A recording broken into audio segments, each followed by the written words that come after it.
Nessa aula de estomatologia, vamos conversar sobre as lesões brancas. Eu sou o professor Antônio Canetieri, então vem comigo. Nós vamos falar sobre linha alba, morsicate buccarum, hiperqueratose ou hiperceratose friccional, leucoedema, líquen plano, nevo branco esponjoso, candidose pseudomembranosa, candidose hiperplásica crônica, leucoplasia pilosa, estomatite nicotínica e, no final, leucoplasia, ou seja, todas as lesões que são brancas. Começando então com a linha alba.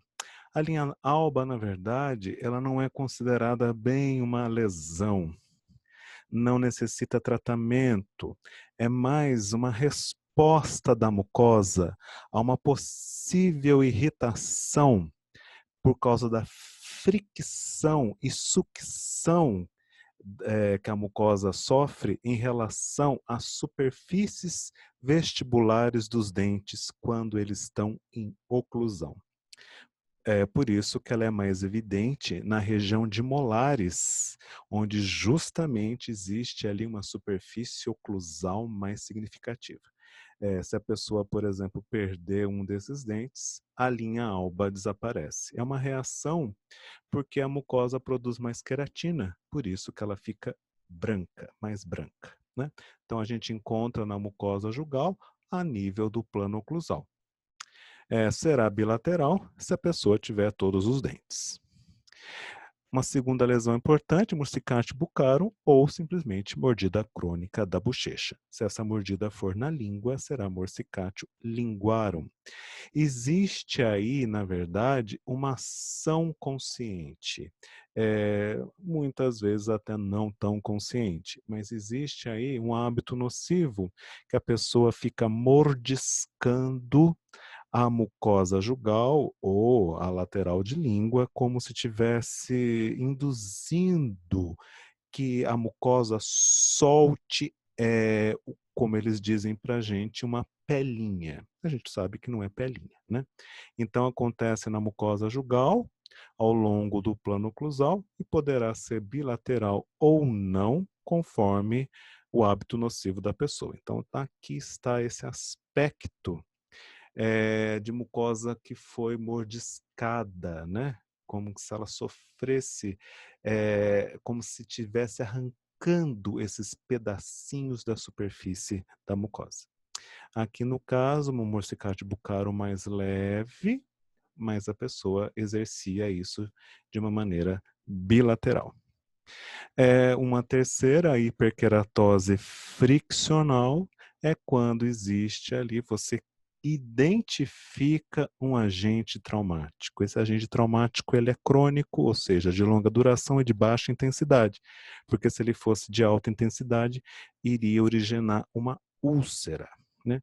Então, entre aspas, seria o calo da mucosa. A mucosa está sofrendo uma agressão, e aí ela vai respondendo, produzindo mais queratina.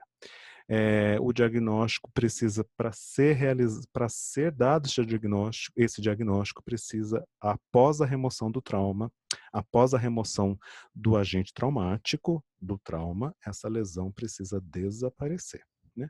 Aqui no caso, teoricamente, seria um indivíduo desdentado que não usa a prótese total e ele usa a mucosa para se alimentar de alimentos duros, provocando então a formação dessa área esbranquiçada.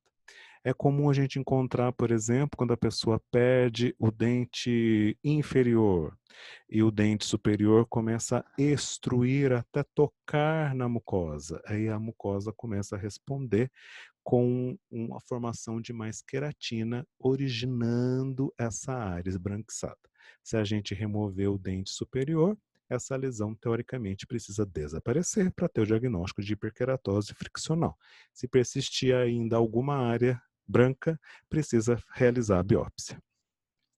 Leuquedema também não é considerada uma lesão, seria uma alteração dentro do aspecto de normalidade da mucosa e é evidenciada principalmente em indivíduos negros.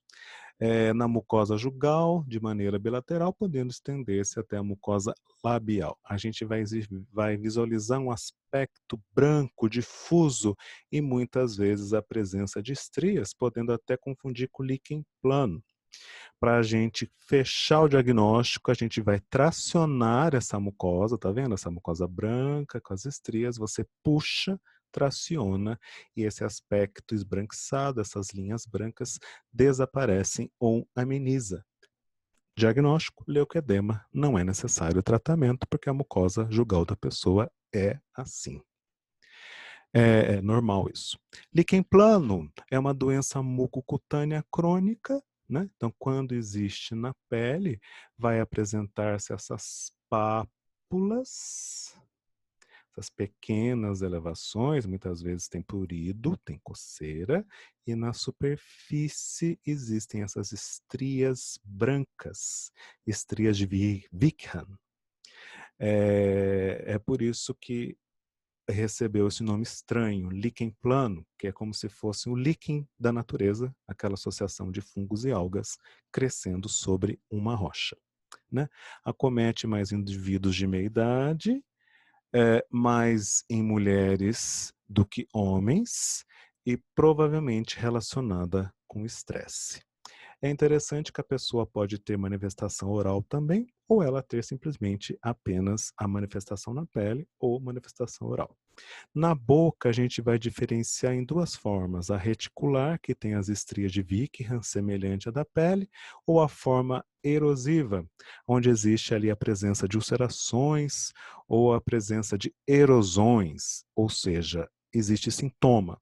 Nós vamos, o líquen plano na forma erosiva é considerada uma lesão pré-maligna ou uma lesão cancerizável. Então, aqui nós temos também na pele essas pápulas púrpuras e na superfície as estrias de Wickham. Essas pápulas podem ser puríticas e muitas vezes elas vão auxiliar o diagnóstico das lesões orais, né?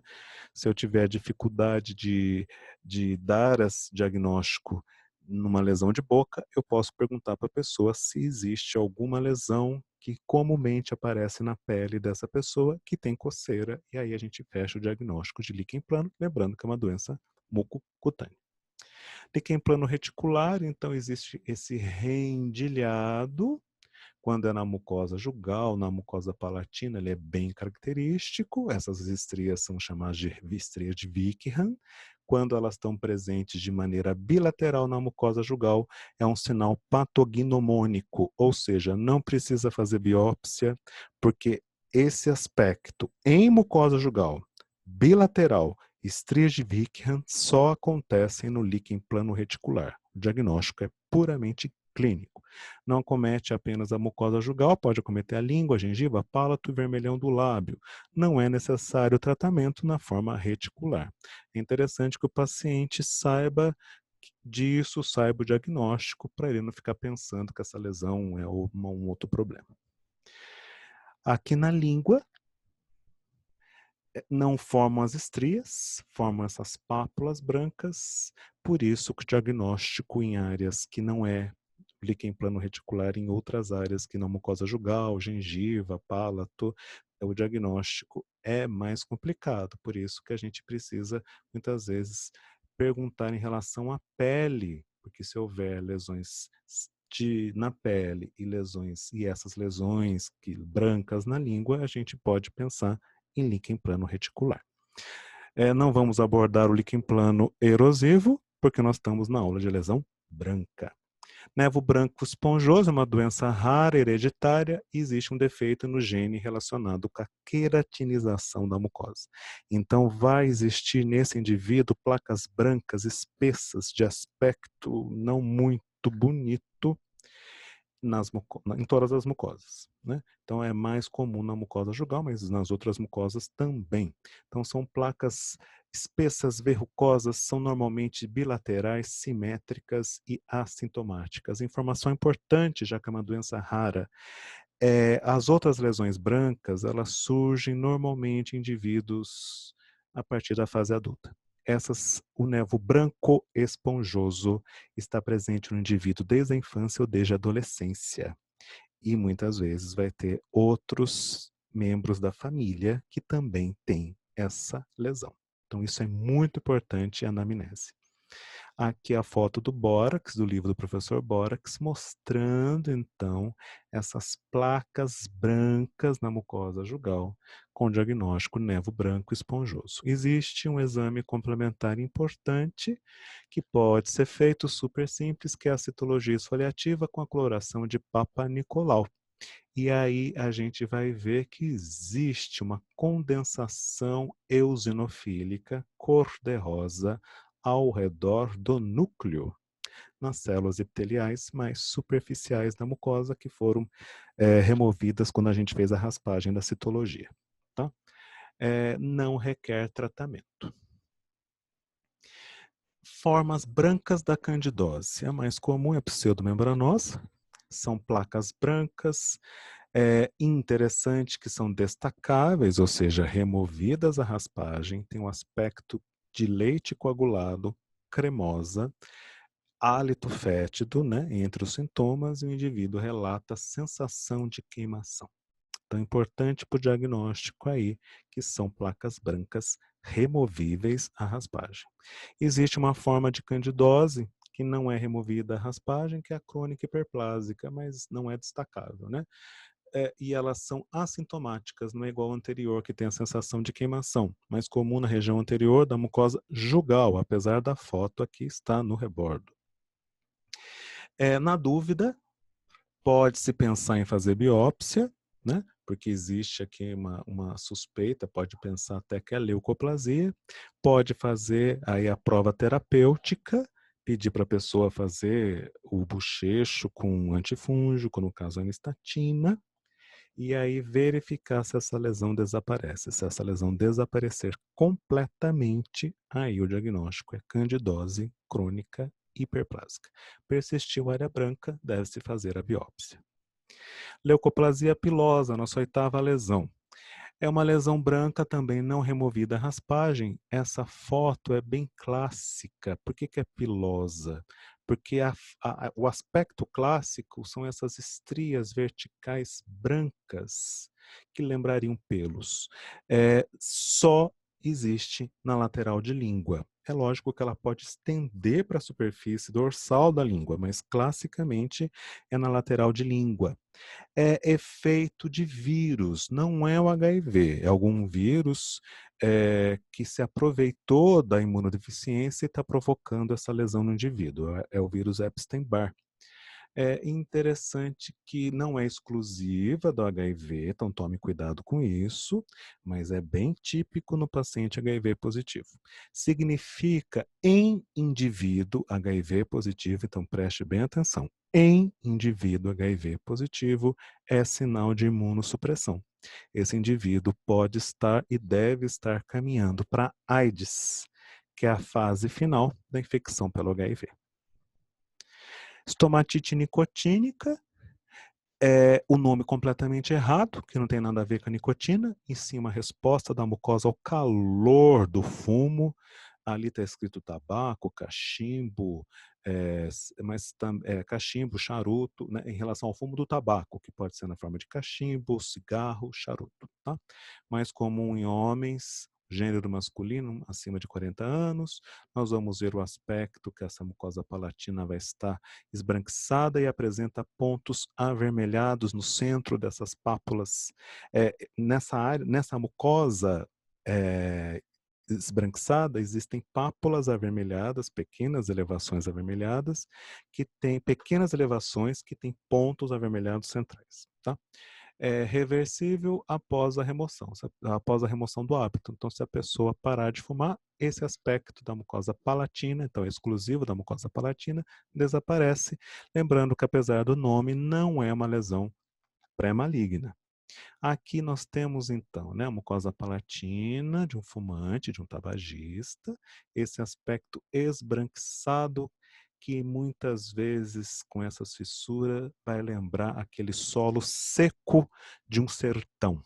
Então veja aqui a mucosa esbranquiçada, aqui as pápulas que eu falei, as elevações, e aqui no centro da pápula avermelhado. Isso são glândulas, esse centro avermelhado que é, né? Essa área central avermelhada são os ductos das glândulas salivares palatinas que estão inflamadas, os ductos inflamados por causa do calor. Chegamos então na estrela da aula, leucoplasia. A Organização Mundial de Saúde a classifica como uma placa ou mancha branca, normalmente é uma placa, na mucosa bucal, que não é removida a raspagem. Isso é importantíssimo. E que não pode ser caracterizada nem clinicamente, nem histologicamente, como qualquer outra doença. Explico. O que significa que ela não pode ser caracterizada clinicamente? É que ela não tem aspectos clínicos que digam que ela é leucoplasia. Então, o diagnóstico é por exclusão. Por que eu coloquei a leucoplasia no final? É porque a gente vai ter que começar lá na primeira lesão, verificar todas, candidose, estomatite nicotínica, linha alba, hiperqueratose, você vai passando por todas as outras brancas. Se todas as outras anteriores forem excluídas, aí você fecha o diagnóstico de leucoplasia. Não pode ser caracterizada histologicamente, porque o termo leucoplasia é um termo clínico. No laudo da biópsia, no histopatológico, não vai vir escrito leucoplasia. Virá descrito, de uma maneira bem detalhada, o aspecto do epitélio dessa lesão. Leucoplasia é a principal doença, é a principal lesão cancerizável. É lógico que a eritroplasia é mais importante, mas a leucoplasia é mais comum, né? Então, como é uma lesão cancerizável, uma lesão pré-maligna, existe ali uma preocupação do patologista bucal em descrever o epitélio, se existe ou não displasias, certo? Então, o laudo histopatológico é extremamente importante e vai direcionar o tratamento da leucoplasia. Então, nós temos aqui, são lesões brancas, a área mais comum na mucosa jugal, a superfície pode ser bastante diversificada, pode ser uma superfície lisa, pode ter fissuras, pode ser uma superfície verrucosa, pode ter áreas avermelhadas no meio da lesão branca, tá? Então, é muito relacionado com indivíduos tabagistas. 80% dos casos em tabagistas. O lábio está relacionado ali, o agente, se tiver uma leucoplasia labial, o vermelhão do lábio, o agente relacionado, né? O agente causal relacionado é radiação ultravioleta. Mais comum no sexo masculino, 70% dos casos, acima de 40 anos, estão indivíduos em homens mais velhos, clinicamente presente em várias mucosas, aqui o mais comum é na mucosa jugal, mas precisamos tomar cuidado quando a leucoplasia estiver em dois locais, assoalho bucal ou lateral de língua, porque segundo a literatura, são as áreas que essa lesão mais sofre transformação maligna. Interessante você saber disso. Um carcinoma vai surgir dentro da leucoplasia. Então, é como se é uma lesão então chamada de pré-maligna. Primeiro viria a leucoplasia, e aí as células displásicas continuariam a aumentar em quantidade dentro dessa lesão, e dentro da leucoplasia surgiria um carcinoma espinocelular. Lembrando que o carcinoma espinocelular nem sempre vem antes dele uma leucoplasia. Mas quando vier uma leucoplasia antes, dá tempo para o dentista dar o diagnóstico se o dentista fizer o exame clínico, o exame intrabucal, de uma maneira correta. Tá? Então aqui nós vamos ver, eu já falei, existe aí uma superfície variável em relação às leucoplasias. Aqui no caso não é muito comum uma leucoplasia bilateral, a gente não conseguiu associar nenhum agente traumático nesse indivíduo e esse indivíduo era tabagista. Tratamento. Então, aquilo que eu falei para vocês, precisamos do diagnóstico histopatológico. Se a lesão for pequena, já faz-se a remoção total, né? Então, ali é o tratamento cirúrgico, confunde-se com a biópsia excisional. né? É interessante saber o resultado para saber se é uma lesão com displasia, displasia leve, displasia moderada, displasia severa, para acompanhar. Então, esse paciente precisa ser preservado. Se é uma biópsia incisional, nós vamos, uma lesão grande, por exemplo, nós vamos fazer biópsia incisional. Eu vou destacar daqui a pouco quais são as áreas de principal interesse. E aí vai depender da biópsia, do resultado do laudo, né, do histopatológico. Se não tiver displasia, ou se displasia forem leves, você pode, se a lesão for muito grande, você pode acompanhar o paciente e solicitar, se ele é fumante, que ele pare de fumar, que é difícil, mas não é impossível. Se já as displasias forem moderadas ou severas, precisará remover, então, toda a lesão. Se a lesão for muito extensa, a gente pode encaminhar para um dentista bucomaxilo. Então, é justamente esse quadro do livro do professor Neville que a gente destaca esse aspecto, a relação clínica com o histológico, né? Então, percebam que aqui é o aspecto clínico, aqui uma leucoplasia fina, que nem era tão branca, depois ela começa a ficar espessa, pode ter fissuras, pode ter superfície verrucosa e pode ter até áreas avermelhadas, que a gente pode chamar de eritroleucoplasia ou leucoplasia salpicada. Aqui é o histológico, aqui é o epitélio. Perceba que essas bolinhas azuis são as células displásicas. Teoricamente, quanto mais eu caminho para o lado direito da figura, mais acúmulo aumenta a quantidade de células displásicas, aumenta então a chance de transformação maligna. Então, numa lesão grande, qual seria a área indicada para a biópsia? São essas áreas que estão mais na extremidade direita da figura. Então, a gente vai procurar áreas verrucosas e principalmente áreas que têm lesão que tem áreas vermelhas, né? Que é a eritroleucoplasia. Combinado? Então, encerro por aqui. Espero que vocês tenham gostado e até a próxima.